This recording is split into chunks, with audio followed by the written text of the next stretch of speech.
Bon, les Échos, l'actualité, je disais les Échos alors que je pensais au Figaro d'ailleurs. C'est pas mon boulot de faire la promotion du Figaro, mais je veux faire la promotion, en l'occurrence, d'une interview. Une interview exceptionnelle donnée par le patron de l'ARCEP au Figaro ce week-end, dont finalement les titres de presse, mais oui, nous sommes faits comme ça, mesdames, messieurs, n'ont retenu qu'une anecdote.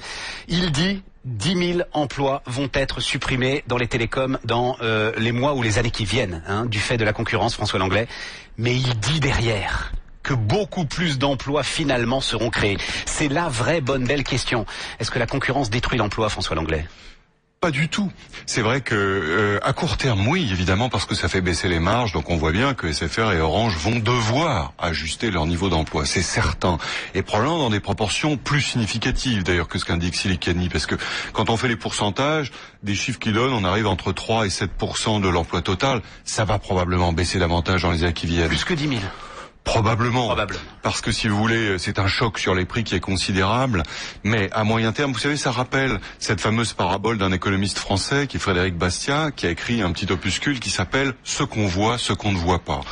Et il prend l'exemple d'une vitre cassée. Il dit, voilà, si un gamin jette un pavé dans une vitre, évidemment, le propriétaire de la maison va s'adresser au vitrier, payer 6 francs pour la remplacer. 6 francs, c'était le prix de l'époque en 1850, donc de Bastia. Et on pourrait se dire, après tout, il n'y a qu'à casser les vitres partout pour stimuler l'emploi. Ça fait de la croissance. Ça fait de la croissance. Mais, nous dit Bastia, évidemment, ce qu'on voit, c'est cela. Ce qu'on ne voit pas, c'est que le propriétaire de la maison, s'il n'avait pas dépensé ces 6 francs pour remplacer sa vitre, il aurait pu remplacer ses souliers ou mettre un livre de plus dans sa bibliothèque.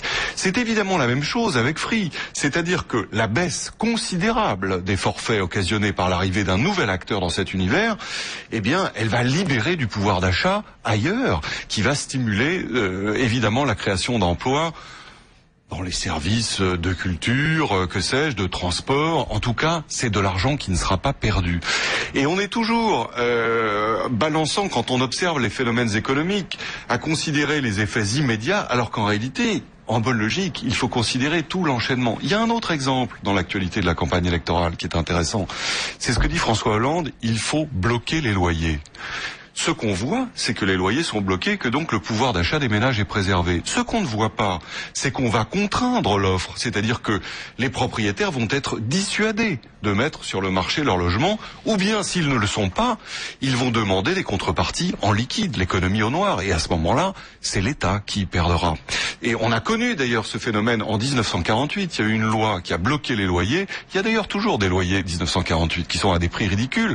C'était une époque où il était très difficile de se loger. Encore une fois, ce qu'on voit, eh bien, évidemment, en apparence, on favorise le pouvoir d'achat. Ce qu'on ne voit pas, on contraint l'offre. Sauf que l'offre, elle est déjà contrainte, là, en ce qui concerne l'immobilier. C'est vrai, bon, c'est vrai. Ça nous amènerait beaucoup Elle le sera encore davantage, si vous voulez. Beaucoup trop loin. Il est 7h17, on aura l'occasion d'en reparler, tellement ce débat sur l'immobilier est passionnant. Il est 7h18.